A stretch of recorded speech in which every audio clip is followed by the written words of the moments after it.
আসসালামু আলাইকুম।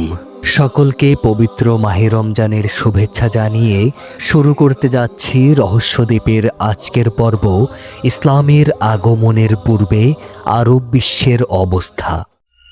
রহস্যদ্বীপ, রহস্য যেখানে গল্প হয়ে ওঠে। আরব একটি রহস্যময় এবং বিচিত্র ভূমি। আজ থেকে প্রায় 1500 বছর আগে, ইসলামের আগমনের পূর্বে এই অঞ্চল ছিল সমাজ, সংস্কৃতি এবং ধর্মের বিচিত্র মিশ্রণ।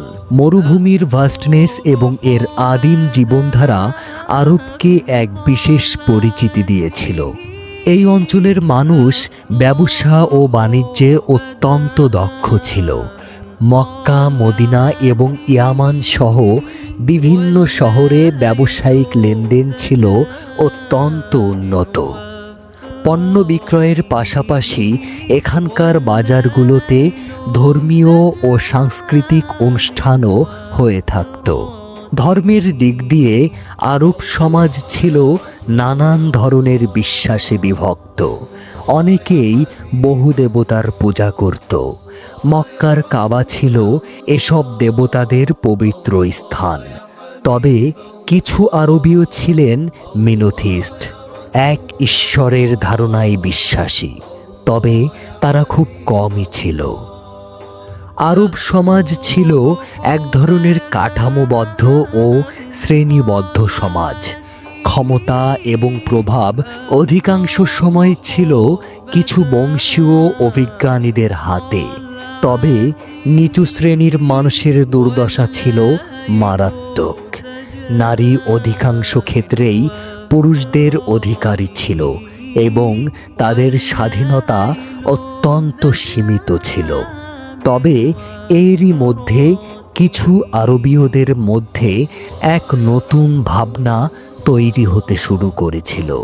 তারা মানুষের মাঝে সমতার, ন্যায়ের এবং সত্যের প্রচার করতে চেয়েছিল।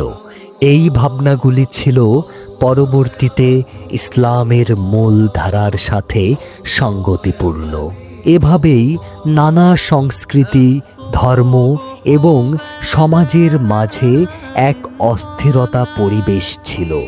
আরবের প্রত্যন্ত অঞ্চলে এক নতুন যুগের আগমন ঘটতে চলেছে, যা মানব ইতিহাসকে চিরতরে বদলে দেবে। এটি ছিল সেই সময় যখন আরব বিশ্বের মানবিক, সাংস্কৃতিক এবং ধর্মীয় ধারাগুলির সংমিশ্রণে এক নতুন আলো উদিত হতে যাচ্ছিল। এটি ছিল ইসলাম ধর্মের আবির্ভাবের আগে আরব বিশ্বের শেষ দিনগুলি। প্রিয় বন্ধুরা, পুরো রমজান মাস ব্যাপী ইসলামিক কন্টেন্ট উপভোগ করতে লাইক, কমেন্ট, সাবস্ক্রাইব করে রহস্যদ্বীপের সাথেই থাকুন। আল্লাহ হাফেজ।